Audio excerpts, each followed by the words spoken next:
ವಿಶ್ವವಿಖ್ಯಾತ ಮೈಸೂರು ದಸರಾ ಮಹೋತ್ಸವಕ್ಕೆ ಸಕಲ ಸಿದ್ಧತೆಯನ್ನು ಮಾಡಿಕೊಳ್ಳಲಾಗ್ತಾ ಇದೆ. ಅರಮನೆಯಲ್ಲಿ ರಾಜವಂಶಸ್ಥರಿಂದ ಧಾರ್ಮಿಕ ಪೂಜಾ ಕೈಂಕರ್ಯ, ನಿರ್ದಿಷ್ಟ ದಿನಗಳಂದು ಅರಮನೆಗೆ ಸಾರ್ವಜನಿಕರ ಪ್ರವೇಶ ನಿರ್ಬಂಧ. ಸೆಪ್ಟೆಂಬರ್ 27ರಂದು ಚಿನ್ನದ ಸಿಂಹಾಸನ ಜೋಡಣೆ ಕಾರ್ಯ ನಡೆಯಲಿದೆ. ಅಂದು ಅಂಬಾವಿಲಾಸ ಅರಮನೆಗೆ ಪ್ರವಾಸಿಗರ ಪ್ರವೇಶಕ್ಕೆ ನಿರ್ಬಂಧ ವಿಧಿಸಲಾಗಿದೆ. ಬೆಳಗ್ಗೆ 10ರಿಂದ ಮಧ್ಯಾಹ್ನ 1 ಗಂಟೆಯವರೆಗೆ ಅರಮನೆ ಪ್ರವೇಶ ಬಂದಿರಲಿದೆ. ಅಕ್ಟೋಬರ್ 3ರಂದು ರಾಜ ಮನೆತನದ ಖಾಸಗಿ ದರ್ಬಾರ ಆರಂಭಗೊಳ್ಳುತ್ತೆ. ಅಂದು ಕೂಡ ಅರಮನೆಗೆ ಸಾರ್ವಜನಿಕರ ಪ್ರವೇಶವನ್ನು ನಿರ್ಬಂಧಿಸಲಾಗಿದೆ.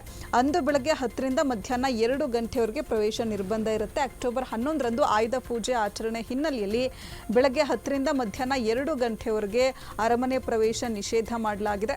ಇನ್ನು ಅಕ್ಟೋಬರ್ 12ರಂದು ವಿಜಯದಶಮಿ ಜಂಬೂ ಸವಾರಿ ಮೆರವಣಿಗೆ ನಡೆಯಲಿದೆ. ಅಂದು ಇಡೀ ದಿನ ಪ್ರವಾಸಿಗರಿಗೆ ಅರಮನೆಯ ವೀಕ್ಷಣೆಗೆ ನಿಷೇಧ ಇದೆ. ಅಕ್ಟೋಬರ್ 27ರಂದು ಚಿನ್ನದ ಸಿಂಹಾಸನ ವಿಸರ್ಜನೆ ಹಿನ್ನೆಲೆಯಲ್ಲಿ ಅಂದು ಬೆಳಗ್ಗೆ 10ರಿಂದ ಮಧ್ಯಾಹ್ನ 1 ಗಂಟೆವರೆಗೆ ಅರಮನೆ ಪ್ರವೇಶಕ್ಕೆ ನಿಷೇಧ. ಈ ಬಗ್ಗೆ ಮೈಸೂರು ಅರಮನೆ ಆಡಳಿತ ಮಂಡಳಿಯಿಂದ ಪ್ರಕಟಣೆಯನ್ನು ಹೊರಡಿಸಲಾಗಿದೆ. ವಿಶ್ವವಿಖ್ಯಾತ ನಾಡಹಬ್ಬ ಮೈಸೂರು ದಸರಾ ಮಹೋತ್ಸವಕ್ಕೆ ಸಕಲ ರೀತಿಯಲ್ಲೂ ಕೂಡ ಸಿದ್ಧತೆಯನ್ನು ಮಾಡಿಕೊಳ್ಳಲಾಗ್ತಾ ಇರುವಂಥದ್ದು. ನಮ್ಮ ಮೈಸೂರು ಮಧುವಣಗಿತ್ತಿಯಂತೆ ರೆಡಿ ಆಗ್ತಾ ಇದೆ. ಲೈಟಿಂಗ್ಸ್ ಕೂಡ ಹಾಕಲಾಗ್ತಾ ಇರುವಂಥದ್ದು. ಒಂದು ಫಲಪುಷ್ಪ ಪ್ರದರ್ಶನಕ್ಕೆ ತಯಾರಿಯನ್ನು ಮಾಡಿಕೊಳ್ಳಲಾಗ್ತಾ ಇದೆ. ಇನ್ನು ಯುವ ಸಮೂಹವನ್ನು ಉಚ್ಚೆದ್ದು ಕುಣಿಯುವಂತೆ ಮಾಡುವಂತಹ ಯುವ ಸಂಭ್ರಮ ಕಾರ್ಯಕ್ರಮ ಕೂಡ ಸ್ಟಾರ್ಟ್ ಆಗಿರುವಂಥದ್ದು ಮೊನ್ನೆಯಿಂದ. ಹೀಗಾಗಿ ಒಂದು ರೀತಿಯಾಗಿ ಹಬ್ಬದ ವಾತಾವರಣ ಈಗಲೇ ಕಳೆಗಟ್ಟಿರುವಂಥದ್ದು. ಇನ್ನು ಅರಮನೆಯಲ್ಲಿ ರಾಜವಂಶಸ್ಥರಿಂದ ಧಾರ್ಮಿಕ ಪೂಜಾ ಕೈಂಕರ್ಯ ನೆರವೇರಿಸಲಾಗುತ್ತೆ.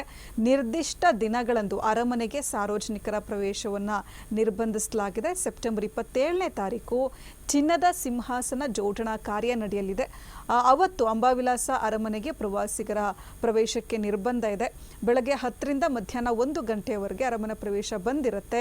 ಇನ್ನು ಅಕ್ಟೋಬರ್ 3ರಂದು ರಾಜ ಮನೆತನದ ಖಾಸಗಿ ದರ್ಬಾರ್ ಆರಂಭಗೊಳ್ಳುತ್ತೆ. ಅಂದು ಕೂಡ ಅರಮನೆಗೆ ಪ್ರವೇಶ ನಿರ್ಬಂಧಿಸಲಾಗಿದೆ. ಅಂದು ಬೆಳಗ್ಗೆ 10ರಿಂದ ಮಧ್ಯಾಹ್ನ 2 ಗಂಟೆವರೆಗೆ ಸಾರ್ವಜನಿಕರಿಗೆ ಪ್ರವೇಶ ನಿರ್ಬಂಧಿಸಲಾಗಿದೆ. ಇನ್ನು ಅಕ್ಟೋಬರ್ 11ನೇ ತಾರೀಕು ಆಯುಧ ಪೂಜೆ ಆಚರಣೆ ಹಿನ್ನೆಲೆಯಲ್ಲಿ ಬೆಳಗ್ಗೆ 10ರಿಂದ ಮಧ್ಯಾಹ್ನ 2 ಗಂಟೆವರೆಗೆ ಅರಮನೆ ಪ್ರವೇಶ ನಿಷೇಧ. ಅಕ್ಟೋಬರ್ 12ರಂದು ವಿಜಯದಶಮಿ ಜಂಬೂ ಸವಾರಿ ಮೆರವಣಿಗೆ ಇರಲಿದೆ. ಅಂದು ಇಡೀ ದಿನ ಪ್ರವಾಸಿಗರಿಗೆ ಅರಮನೆ ವೀಕ್ಷಣೆಗೆ ನಿಷೇಧ ಮಾಡಲಾಗಿದೆ. ಇನ್ನು ಅಕ್ಟೋಬರ್ 27ರಂದು ಚಿನ್ನದ ಸಿಂಹಾಸನ ವಿಸರ್ಜನೆ ಹಿನ್ನೆಲೆಯಲ್ಲಿ ಅಂದು ಬೆಳಗ್ಗೆ 10ರಿಂದ ಮಧ್ಯಾಹ್ನ 1 ಗಂಟೆವರೆಗೆ ಅರಮನೆ ಪ್ರವೇಶಕ್ಕೆ ನಿಷೇಧ ಇದೆ. ಈ ಬಗ್ಗೆ ಮೈಸೂರು ಅರಮನೆ ಆಡಳಿತ ಮಂಡಳಿಯಿಂದ ಪ್ರಕಟಣೆ ಹೊರಡಿಸಲಾಗಿದೆ.